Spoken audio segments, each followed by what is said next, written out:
The Outsiders, Chapter 3. After the movie was over, it suddenly came to us that Cherry and Marcy didn't have a way to get home. Two-Bit gallantly offered to walk them home, but the west side of town was only about 20 miles away. But they wanted to call their parents and have them come get them. Two-Bit finally talked them into letting us drive them home in his car. I think they were still half scared of us. They were getting over it, though. As we walked to Two-Bit's house to pick up the car, it seemed funny to me that Socias, if these girls were any example, were just like us. They liked the Beatles and thought Elvis Presley was out, and we thought the Beatles were rank and that Elvis was tough. But that seemed the only difference to me. Of course, greasy girls would have acted a lot tougher, but there was a basic sameness. I thought maybe it was money that separated us. No, Cherry said slowly when I had said this. It's not just money. Part of it is, but not all. You greasers have a different set of values. You're more emotional, more sophisticated, cool to the point of not feeling anything. Nothing is real with us, you know?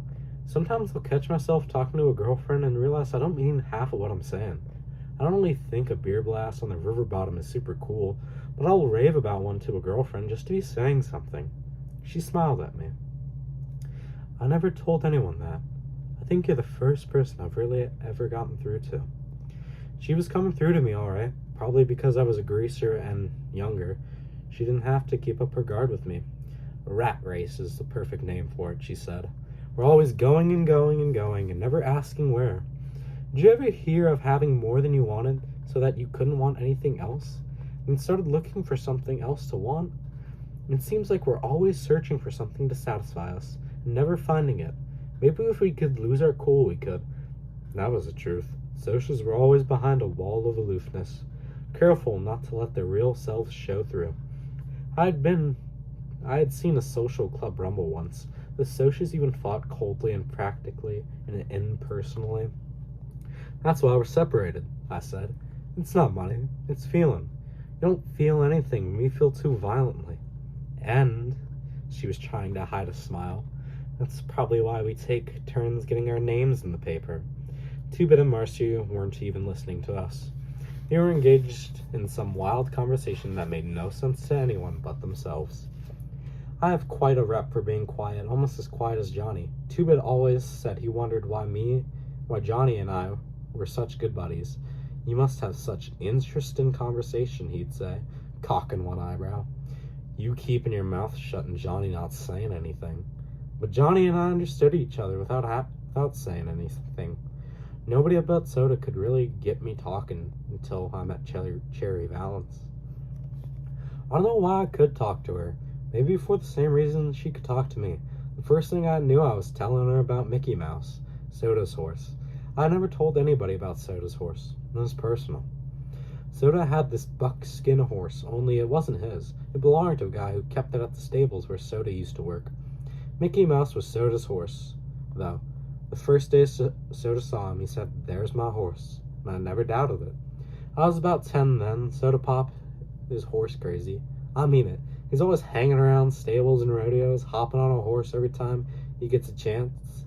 When I was 10, I thought that Mickey Mouse and Soda looked alike, and were alike. Mickey Mouse was dark, gold, buckskin, sassy, and ornery. Not much more than a colt. He'd come when Soda called him. He wouldn't come for anyone else. That horse loved Soda.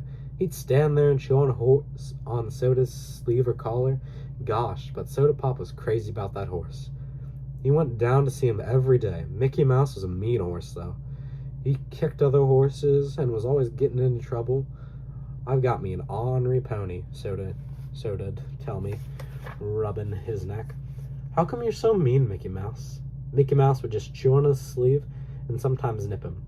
But not hard. He may have belonged to another guy, but he was Soda's horse.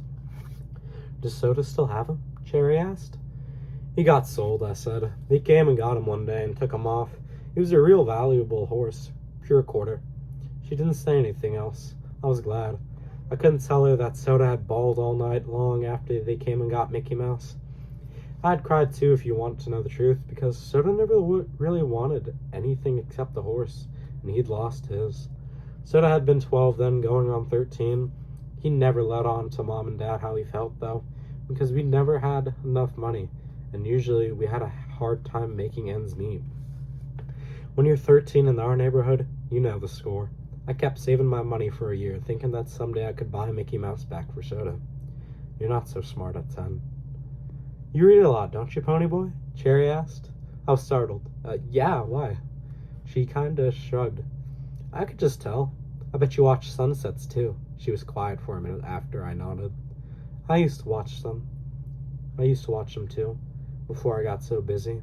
I pictured that, or tried to. Maybe Cherry stood still and watched the sunset while she was supposed to be taking out the garbage. She stood there and watched and forgot everything else until her big brother screamed at her to hurry up.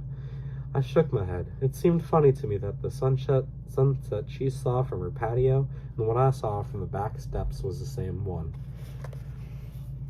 Maybe the two different worlds we lived in weren't so different. We saw the same sunset. Marcy suddenly gasped. Cherry, look what's coming. We all looked and saw a blue Mustang coming down the street. Johnny made a small noise in his throat, and when I looked at him, he was white. Marcy was shifting nervously. What are we going to do? Cherry bit a fingernail. Stand here, she said. There isn't much else we can do.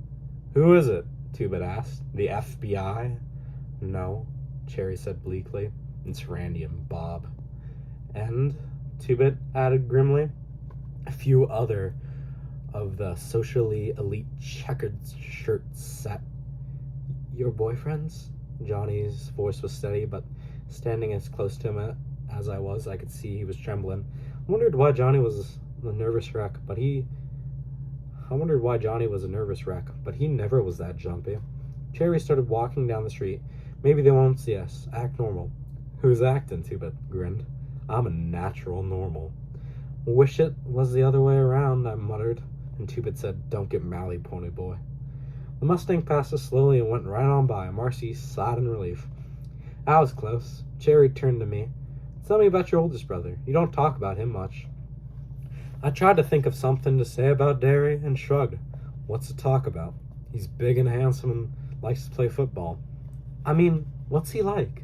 I feel like I know Soda from the way you talk about him. Tell me about Derry. And when I was silent, she urged me on.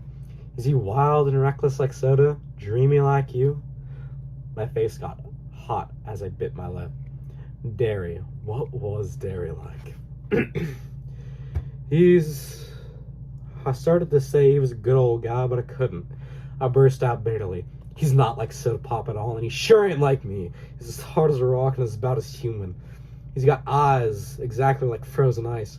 He thinks I'm a pain in the neck. He likes Soda. Everybody likes Soda. But he can't stand me. I bet he wishes he could stick me in a home somewhere, and he'd do it too, if Soda'd let him. Two-Bit and Johnny were staring at me now. No, Two-Bit said, dumbfounded. No, Pony Boy, that ain't right. You got it wrong. Gee, Johnny said softly. I thought you and Derry and Soda got along real well. Well, we don't! I snapped, feeling a little silly. I knew my ears were red by the way they were burning. I was thankful for the darkness. I felt stupid. Compared to Johnny's home, mine was heaven. At least Derry didn't get drunk and beat me up or run me out of the house.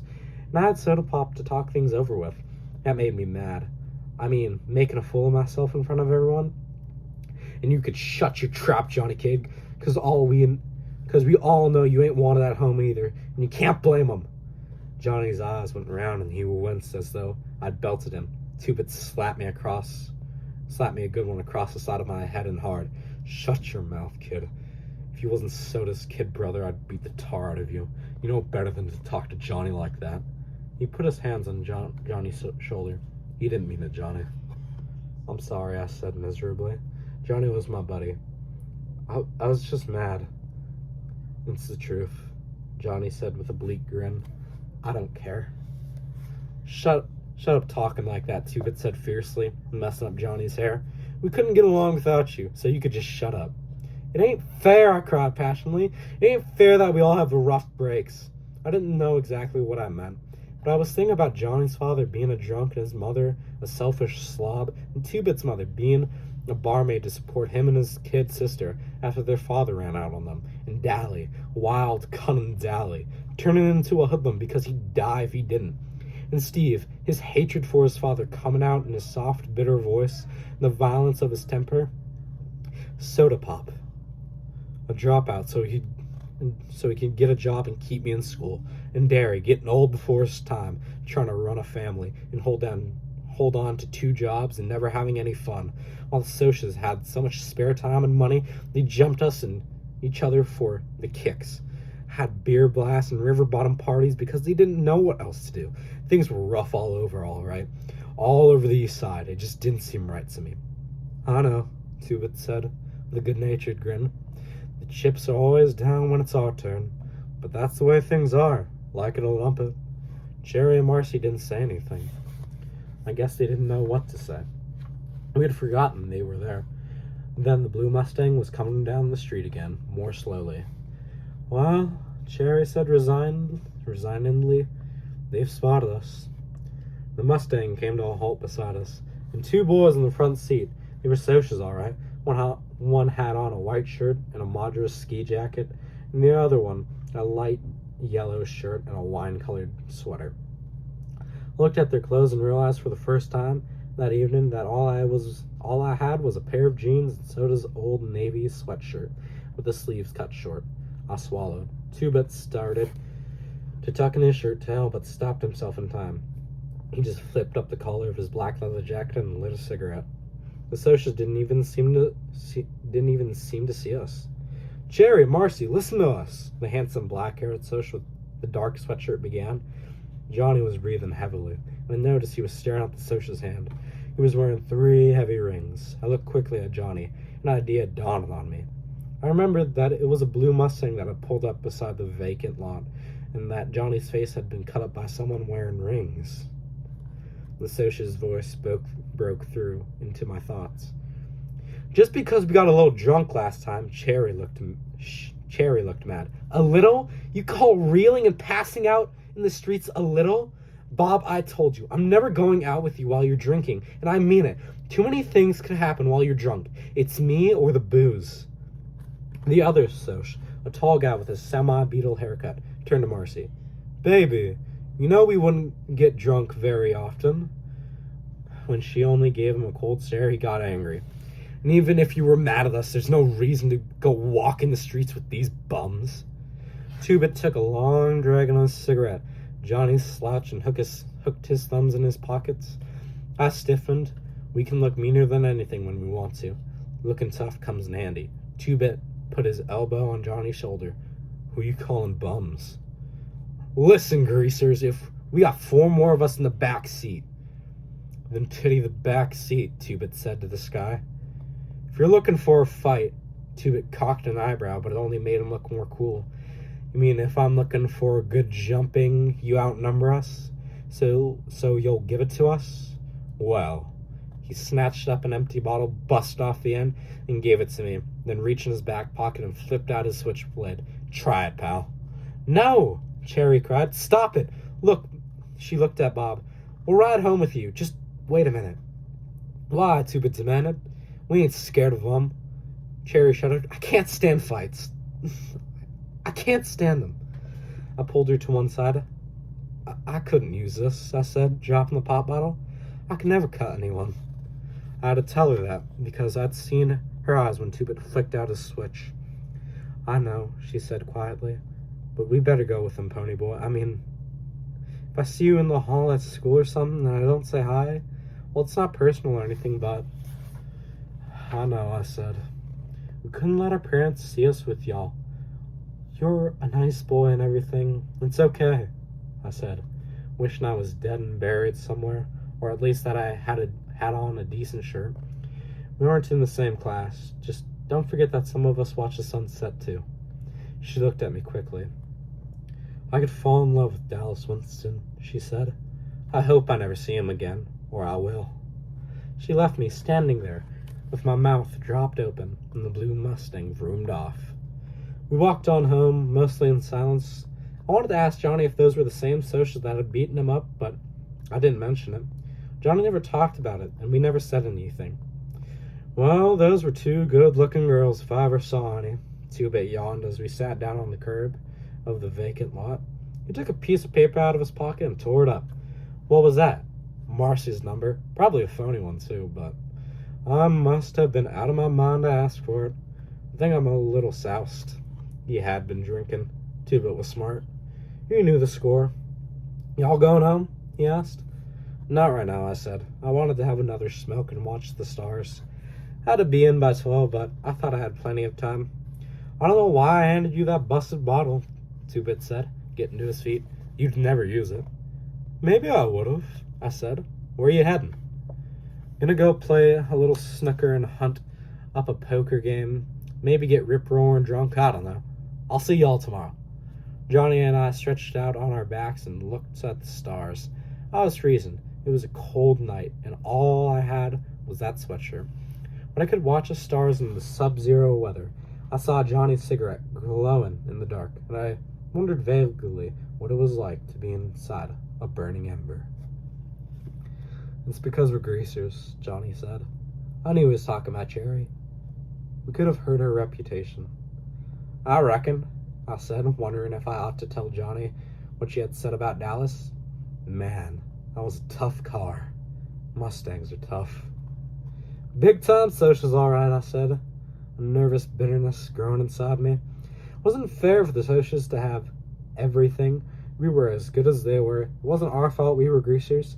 I couldn't just take it or leave it, like Two-Bit, or ignore it and love the life anyway, like Soda Pop, or harden myself beyond caring, like Dally, or actually enjoy it, like Tim Shepard. I felt tension growing inside of me. I knew something had to happen or I would explode. I can't take much more, Johnny spoke in my own feelings. I'll kill myself or something. Don't, I said, setting up an alarm. You can't kill yourself, Johnny. Well, I won't, but I gotta do something. It seems like there's gotta be some place without greasers or socials. With just people. Plain, ordinary people. Out of the big towns, I said, lying back down. In the countryside. In the country. In the country. I loved the country. I wanted to be out of towns and away from the excitement. Only wanted to lie on my back under a tree and read a book. Or draw a picture. Not worry about being jumped or carrying a blade or ending up married to some scatterbrained broad. With no sense, the country would be like that, I thought dreamily. Or I would have a yeller cur dog like I used to, and Soda Pop could get Mickey Mouse back and ride in all the rodeos he wanted to. Jerry would lose that cold, hard look and be like he used to 8 months ago, before Mom and Dad were killed. Since I was dreaming, I brought Mom and Dad back to life. Mom could bake some more chocolate cakes. Dad would drive the pickup out early to feed the cattle. He would slap Dad on the back and tell him he was getting to be a man, a regular chip off the block, and they would be as close as they used to be. Maybe Johnny could come and live with us, and the gang could come out on weekends, and maybe Dallas would see that there was some good in the world after all. And my mom would talk to him and make him grin in spite of himself. You've got quite a mom, Dally used to say. She knows the score. She could talk to Dallas and keep him from getting into a lot of trouble. My mother was golden and beautiful. Pony boy, Johnny was shaking me. Hey, Pony, wake up. I sat up shivering, and the stars had moved. Glory, what time is it? I don't know. I went to sleep too, listening to you rattle on and on. You better get home. I think I'll stay all night out here. Johnny's parents didn't care if he came home or not. Okay, I yawned. Gosh, but it was cold. If you get cold or something, come on over to our house. Okay. I ran home, trembling at the thought of facing Derry. The porch light was on. Maybe they were asleep and I could sneak in, I thought. I peeked in the window. Soda Pop was stretched out on the sofa, sound asleep, but Derry was in the armchair under the lamp, reading the newspaper. I gulped and opened the door softly. Derry looked up from his newspaper and he was on his feet in a second. I stood there chewing on my fingernail. Where the heck have you been? Do you know what time it is? He was getting madder than I'd seen him in a long time. I shook my head wordlessly. Well, it's 2 a.m, kiddo. Another hour and I would have had the police out after you. Where were you, pony boy? His voice was rising. Where in the almighty universe were you? It sounded dumb even to me when I stammered. I went to sleep in the lot. You what? He was shouting, and Soda Pop sat up and rubbed his eyes. Hey, pony boy, he said sleepily. Where you been? I didn't mean to, I pleaded with Derry. I was talking to Johnny and we both dropped off. I reckon it never occurred to you that your brothers might be worrying their heads off and afraid to call the police because something like that could get you two thrown in the boys' home so quick it could make your head spin. And you were asleep in the lot. Pony boy, what on earth is the matter with you? Can't you use your head? You haven't even got a coat on. I felt hot tears and anger and frustration rising. I said I didn't mean to. I didn't mean to, Derry shouted, and I almost shook. I didn't think. I forgot. That's all I ever hear out of you. Can't you think of anything? Derry, Soda Pop began, but Derry turned on him. You keep your trap shut. I'm sick and tired of hearing you stick up for him. He should never yell at Soda. Nobody ever holler at my brother. I exploded. You don't yell at him, I shouted. Derry wheeled around and slapped me so hard that it knocked me against the door. Suddenly, it was deathly quiet. We had all frozen. Nobody in my family had ever hit me. Nobody. Soda was wide-eyed. Derry looked at the palm of his hand where it had turned red. Then he looked back at me. His eyes were huge. Pony boy? I turned and ran out the door and down the street as fast as I could. Derry screamed, Pony, I didn't mean to! I was at the lot by then, and I pretended I couldn't hear. I was running away. It was plain to me that Derry didn't want me around, and I wouldn't stay if he did. He wasn't ever going to hit me again. Johnny? I called and started when he rolled over and jumped up almost under my feet. Come on, Johnny, we're running away. Johnny asked no questions. We ran for several blocks until we were out of breath. Then we walked. I was crying by then. I finally sat down on the curb and cried, burying my face in my arms. Johnny sat down beside me, one hand on my shoulder. Easy, pony boy, he said softly. We'll be okay. I finally calmed down and wiped my eyes on my bare arm. My breath was coming in quivering sobs. Got a cigarette? He handed me one and I struck a match. Johnny, I'm scared. Well, don't be. You're scaring me. What happened? I'd never seen you bawl like that. I don't very often. It was Derry. He hit me. I don't know what happened. I couldn't take him hollering at me and hitting me too. I don't know. Sometimes we get along okay, and then all of a sudden he blows up on me, or else he is nagging at me all the time. He didn't used to be like that. We used to get along okay before Mom and Dad died. Now he just can't stand me. I think I like it better when the old man's hitting me, Johnny sighed. At least then I know he knows who I am. I'll walk in that house and nobody says anything. I'll walk out and nobody says anything. I stay away all night and nobody notices. At least you got Soda. I ain't got nobody. Shoot, I said, startled out of my misery. You got the whole gang.